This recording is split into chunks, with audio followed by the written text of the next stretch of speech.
And this ends up becoming my very first deal. Let me ask you an honest question. That final price that they gave you, did that price work or was that price too low? Hey, what's going on, everybody? So before we jump into it, be sure to be liking these videos. We're putting a lot of time into editing them and putting it all together for you. So go ahead and click that like button. Now, we're jumping right back into the story. I have just left Arizona. I'm feeling a new sense of confidence. I had picked up so much from being in proximity with these guys. You know, what I did immediately when I came home, I started disqualifying leads. In fact, I started without even making a phone call. I went into my entire system, my CRM, and I wiped out of 95% of the leads that I say leads.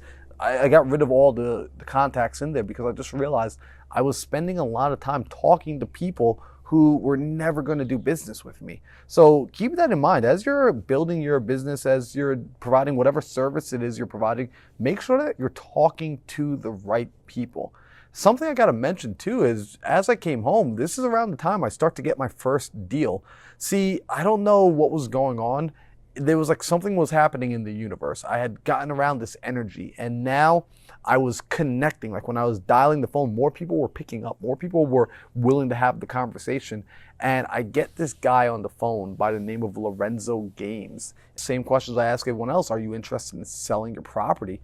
And he says, yeah, actually I am looking to sell my property. So let's hear this story. I'm going to tell you guys a story about my very first deal. This guy, he's going through a situation where he had inherited a home from his mother.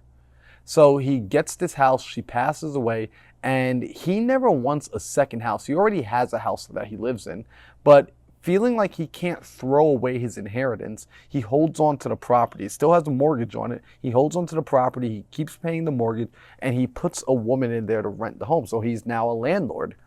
He also meets a woman while he's doing this, and she convinces him like, hey, let's go get a place together. So they go and they buy a new home together. So the house he was currently living in, she's like, don't sell that. Like, are you kidding me? Like, you could, rent that one out too.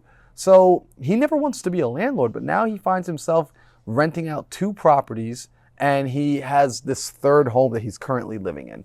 Well, unfortunately, he and the woman, end the relationship. So now he's living in this house that he never really wanted to move into in the first place.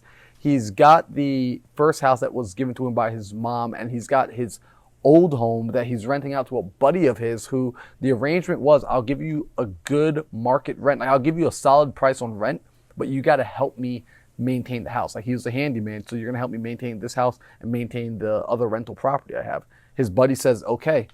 Well, it's now the quarantine, things are shut down, and he's in a place where he's no longer collecting rent from either of those houses. See, his buddy's ducking his calls, not sending the rent money in, and the woman in his first rental property that his mom gave him, she's just like MIA. Like, he's calling her, she's not answering. He's a real busy guy. He doesn't have time to go check on the house. So maybe after about a month and a half of like her just not answering, he finally finds the time to go to the house and knocks on the door, rings the doorbell, nothing.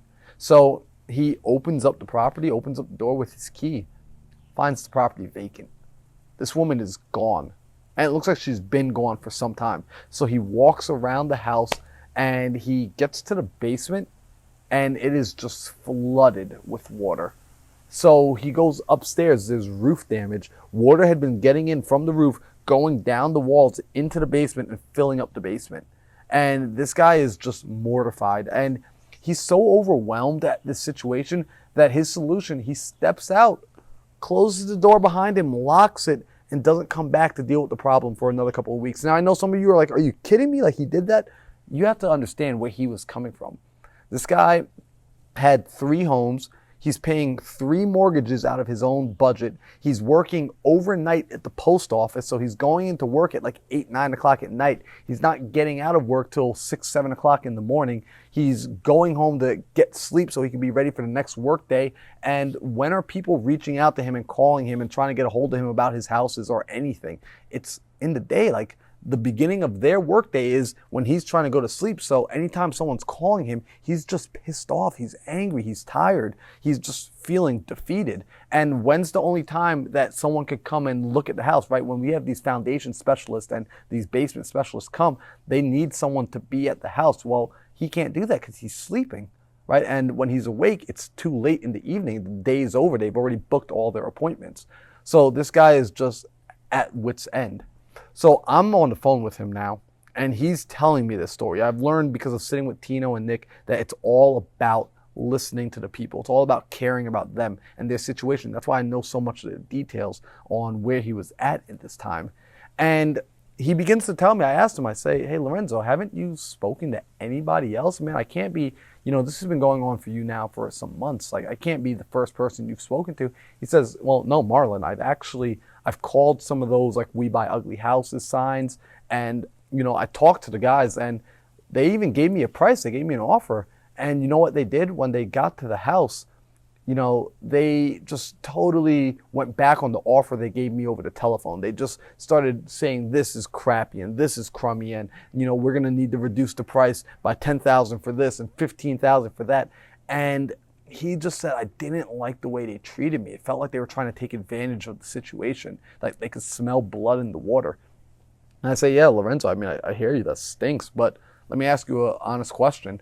That final price that they gave you, did that price work, or was that price too low? Here's the craziest part. He says, no, Marlon, here's the thing. The price they finally did give me, it worked. I would have said yes to it. I just didn't like the way they treated me. You guys have to learn, treat people the way you want to be treated. Treat them like every person is your grandmother or your mother. You should never be looking to take advantage of somebody. Find out what's a win for them. Find out what they need in order to make a deal happen. It's not always about us. It's about them. So, after I ask Lorenzo that question, I say, well, listen, man, I think they did do their math. I'm sorry that they treated you that way, but I think they did do the math correctly. And quite frankly, that would be the number I would have to be around as well. So he agrees for the first property that we can buy it at that price. Now, that second property where he had his friend in there who was ducking his calls and not paying the rent either, I said, listen, I can take that property off your hand as well. It's very similar to this property. Can we also do the same price there? He says, look, I would love to, but the mortgage on that property is actually still, another $15,000 higher than that cash price. So thankfully, because I just met Pace and I've been learning creative financing, I understood that there were more options. See, everyone else that was offering him a price, it required him coming to the closing table and actually showing up with money. He would have to spend money just to sell his home. What I offered him was, I said, Lorenzo, would you be okay with me taking over your mortgage payments? I'm going to purchase the home and we're just going to leave the mortgage in place and I will begin making those monthly payments. You don't have to worry about that anymore, and you don't need to come and show up to the closing table with money. He said, can we do that? I was like, yeah, of course. Because we can, but unfortunately, no one had ever told him that this was an option. See, now that $25,000, the additional $8,000 that I invested in myself to learn this stuff, it was finally beginning to pay off. And by the way, just so you guys understand where we are in the timeline, this is about 8 months away from where I first started, from October of 2019 getting into real estate.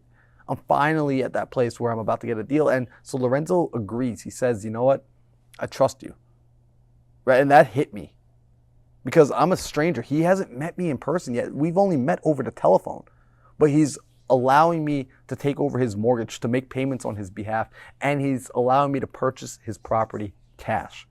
So I put the properties under contract. I get 2 contracts as my first deal, and I wholesaled those properties at that time. I had a good buddy of mine who was investing in that market. It was the Milwaukee market. And I wholesaled both the cash deal and the creative finance deal to my buddy Kirk. And here's what's really cool. The coolest part about it is I made money on that deal. Not a life-changing amount of money. I want to let everyone know my first deal, I made a whopping $4,000. Now, it wasn't I'm going to go retire, but it did change my life. It was proof of concept. It also, at that time in my life, it was the biggest check I had ever made. I mean, you're looking at a guy, I was working 3 jobs, all of them minimum wage pay. Like, I never made more than $20,000 in a year. right? And I just got a check for $4,000 standing in my bedroom, wearing my red pajama pants and thinking, holy crap, this works. So once I had that proof of concept, oh my gosh, I mean, you thought I was all in before. I really jumped all in. So guys, I appreciate you for hanging out all the way through the end of this episode. Be sure to hit that like button if you're getting some value, and come back. We're going to be continuing the story because I want to tell you what happened after that first deal. Mindset, steady as the flow, navigating on my time spent, letting know every week of hesitation. It's been a few years, but there's no mistake, and there's a reason I'm here.